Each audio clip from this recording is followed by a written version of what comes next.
আসসালামু আলাইকুম। Recipe by beauty চ্যানেলে আপনাদেরকে স্বাগত জানাই।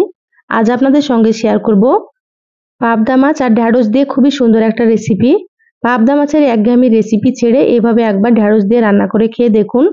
একবার রান্না করে খেলে কিন্তু এটা আপনারা বারবার রান্না করবেন, কারণ খেতে এতটাই সুন্দর হয়। তো অবশ্যই আপনারা স্কিপ না করে পুরো রেসিপি দেখে নেবেন। আশা করছি খুবই ভালো লাগবে। তো চলুন কথা না বাড়িয়ে রেসিপি শুরু করি। এখানে দেখুন পাবদা মাছ নিয়েছি। তো এখানে আমি 3টে পাবদা মাছ নিয়েছি। মাছগুলো একটু বড় বড় ছিল, দেখে হয়তো বুঝতে পারছেন আপনারা। আপনারা এখানে ছোট বড় যে কোনো সাইজ নিতে পারেন। মাছগুলো কিন্তু খুব ভালোভাবে পরিষ্কার করে নিতে হবে। দেখুন একেবারে সুন্দর করে পরিষ্কার করে নিয়েছি। এখানে আমি 2টো টমেটো কুচি করে নিয়েছি, আর এখানে 300 গ্রাম মতো ঢ্যাঁড়স কেটে নিয়েছি। ঢ্যাঁড়সগুলো একটু বড় বড় ছিল, সেজন্য 2 টুকরো করে কেটে নিয়েছি। আর একটু বড় করে কেটে নিতে হবে। সবকিছু আমার পরিমাণ মতো নিয়ে নিয়েছি, আপনারা আপনাদের পরিমাণ মতো নিয়ে নেবেন। এবার এখানে দেখুন একটা প্লেট নিয়েছি। এবার পাবদা মাছগুলো নিয়ে নিচ্ছি।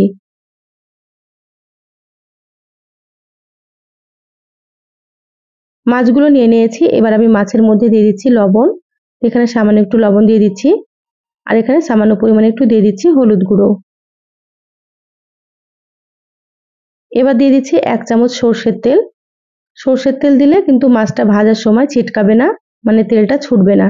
সেজন্য এভাবে একটু সর্ষের তেল মেখে রাখতে হবে। হাত দিয়ে সুন্দর করে মেখে নিচ্ছি।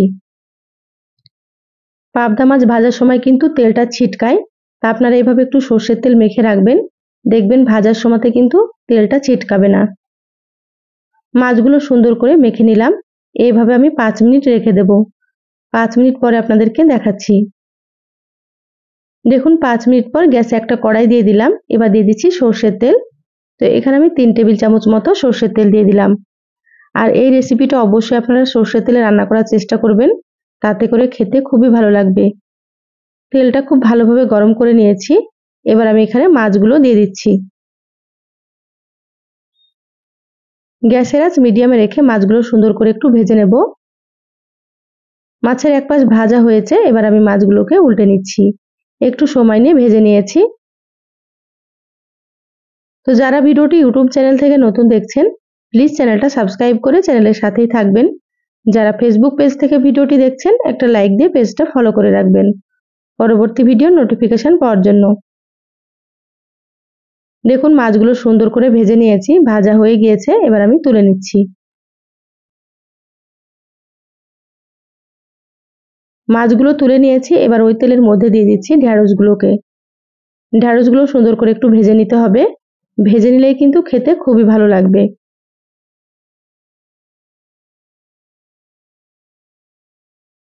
সম্পূর্ণ ঢ্যাঁড়সগুলো দিয়ে দিলাম। এবার ঢ্যাঁড়সের মধ্যে দিয়ে দিচ্ছি 1/2 চা চামচ লবণ, আর দিয়ে দিচ্ছি সামান্য একটু হলুদ গুঁড়ো। গ্যাসের আঁচ মিডিয়ামে রেখে ঢ্যাঁড়সগুলো ভেজে নিচ্ছি। ঢ্যাঁড়সগুলো খুব বেশি ভাজার দরকার নেই, যাতে করে ঢ্যাঁড়সগুলো হালকা ভাজা হয় আর কালারটাও সবুজ থাকে, সেইভাবে করেই ভেজে নিতে হবে। তো দেখুন আমি কিভাবে ভেজে নিচ্ছি, তাহলে আপনারা বুঝতে পারবেন। আর আমার চ্যানেলে আরো অনেক রেসিপি আছে, চাইলে আপনারা কিন্তু দেখে নিতে পারেন। আমি সবসময় কিন্তু সহজ রেসিপিগুলো আপনাদের সঙ্গে শেয়ার করার চেষ্টা করি, আর রেসিপিগুলো খেতে খুবই ভালো হয়। আপনারাও রান্না করে খেয়ে কমেন্ট করে জানাবেন আপনাদেরকে কেমন লেগেছে। দেখুন ঢ্যাঁড়সগুলো ভাজা হয়ে গিয়েছে, এইভাবেই ভেজে নিতে হবে। এবার আমি প্লেটে তুলে নিচ্ছি। দেখুন ঢ্যাঁড়সের কালারটা কিন্তু খুবই সুন্দর আছে। আপনারা কিন্তু এইভাবেই ভেজে নেবেন।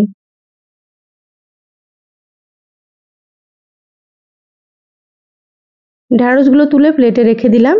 আবারও 1 চামচ মতো সর্ষের তেল দিয়ে দিলাম। এবার দিয়ে দিচ্ছি সামান্য একটু কালো জিরা। কালো জিরা দিলে ফ্লেভারটা কিন্তু খুবই ভালো আসবে, আপনারা একটু দিয়ে দেবেন। এবার নেড়েচেড়ে একটু ভেজে নিচ্ছি। কালো জিরাগুলো কয়েক সেকেন্ড মতো ভেজে নিয়েছি। এবার এখানে দিয়ে দিচ্ছি ছোট সাইজের একটা পেঁয়াজ কুচি। পেঁয়াজগুলো একেবারে সরু করে কুচি করে নিয়েছি। এবার নেড়েচেড়ে লালচে করে ভেজে নেব। এখানে আমি পেঁয়াজ বাটা ব্যবহার করব, সেজন্য অল্প করে পেঁয়াজ কুচি দিয়ে দিলাম।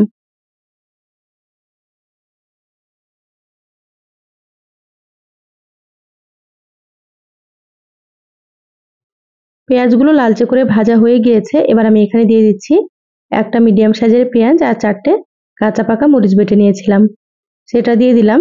এবার দিয়ে দিচ্ছি 1 চা চামচ আদা বাটা। এবার মশলাগুলো খুব ভালোভাবে একটু ভেজে নেব, যাতে করে মশলার কাঁচা গন্ধটা চলে যায়। এইভাবে 3 থেকে 4 মিনিট খুব ভালোভাবে ভেজে নিতে হবে।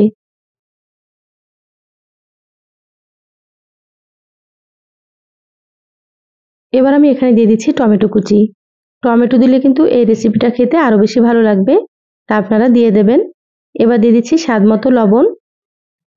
প্রথমে মাছ এবং ঢেঁড়স ভাজার সময় লবণ দিয়েছিলাম, তো সেটা বুঝে কিন্তু লবণটা দিয়ে দিতে হবে। আপনারা সেইভাবে দিয়ে দেবেন লবণ।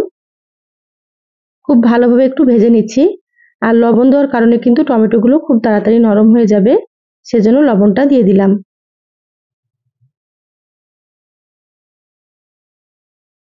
মশলার সাথে খুব ভালোভাবে একটু ভেজে নিয়েছি। এবার আমি এখানে দিয়ে দিচ্ছি 1/2 চা চামচ হলুদ গুঁড়ো। এবার দিয়ে দিচ্ছি 1/2 চা চামচ ধনিয়া গুঁড়ো আর 1/2 চা চামচ দিয়ে দিচ্ছি জিরা গুঁড়ো। এখানে 1/2 চা চামচ মতো দিয়ে দিচ্ছি কাশ্মীরি মরিচের গুঁড়ো। কাশ্মীরি মরিচের গুঁড়োতে ঝাল হবে না, আমি কালারের জন্য দিয়ে দিলাম। আপনারা চাইলে এটা দিতেও পারেন বা এটা আপনারা বাদ দিতেও পারেন। যেহেতু এখানে কাঁচামরিচ বেটে দিয়েছি, সেজন্য কিন্তু ঝাল মরিচের গুঁড়ো দিলাম না। আপনারা চাইলে ঝাল মরিচের গুঁড়োও দিতে পারেন। এখানে মশলার বাটিটা ধুয়ে একটু পানি দিয়ে দিলাম। অবশ্যই এখানে একটু আপনারা পানি দিয়ে দেবেন, তাহলে মশলাগুলো কিন্তু পুড়ে যাবে না। খুব সুন্দর করে কষিয়ে নিচ্ছি। এবার 5 থেকে 6 মিনিটের মতো ঢাকা দিয়ে দেব। ঢাকা দিয়ে মশলাটাকে খুব ভালোভাবে কষিয়ে নিতে হবে। যত মশলা ভালোভাবে কষানো হবে, রান্নাটা কিন্তু ততই বেশি ভালো লাগবে খেতে। তো 6 মিনিট পর আমি ঢাকাটা খুলে নিয়েছি। দেখুন মশলার কালারটা কতটা সুন্দর হয়েছে আর টমেটোগুলো অনেক নরম হয়ে গিয়েছে। এইভাবে আপনারা একটু সময় নিয়ে কষিয়ে নেবেন। এবার আমি এখানে ভেজে রাখা ঢেঁড়সগুলো দিয়ে দিচ্ছি। ঢেঁড়সগুলো দিয়ে আবারও খুব ভালোভাবে একটু কষিয়ে নেব মশলার সাথে। এইভাবে 2 থেকে 3 মিনিট কষিয়ে নিচ্ছি। আপনারা ঢেঁড়সের রেসিপি অনেক খেয়েছেন, তো এইভাবে পাবদা মাছ দিয়ে একবার রান্না করে খেয়ে দেখবেন। এই রেসিপিটা থাকলে কিন্তু আর কোনো কিছুই লাগবে না। 1 প্লেট ভাত নিমেষে শেষ হয়ে যাবে। আর খেতে এতটাই টেস্টি হয়, আপনারা কিন্তু একবার না খেলে বুঝতেই পারবেন না।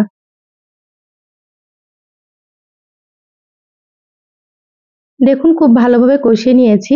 এবার আমি এখানে দিয়ে দিচ্ছি ফুটন্ত গরম পানি। তো এখানে আমি 2 কাপ পরিমাণে পানি দিয়ে দিলাম। আর আপনারা অবশ্যই একটু গরম পানি দিয়ে দেবেন। গরম পানি দিলে কিন্তু রান্নার টেস্টটা খুবই সুন্দর হবে। তো আমি একটু হালকা ঝোল রাখবো, সেজন্য এখানে 2 কাপ পানি দিয়ে দিলাম। এবার ঢাকা দিয়ে 5 মিনিট রান্না করে নেব। তারপরে আপনাদেরকে দেখাচ্ছি। দেখুন 5 মিনিট রান্না করে নিয়েছি, ঢাকাটা খুলে নিলাম। খুব ভালোভাবে একটু নেড়েচেড়ে নিচ্ছি।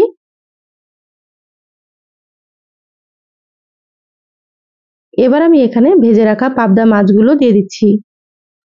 এভাবে ঢেঁড়সগুলো একটু সেদ্ধ করে নেবেন, তারপর এখানে পাবদা মাছগুলো দিয়ে দেবেন। মাছগুলো দিয়ে খুব ভালোভাবে আবারও একটু নেড়েচেড়ে নেব।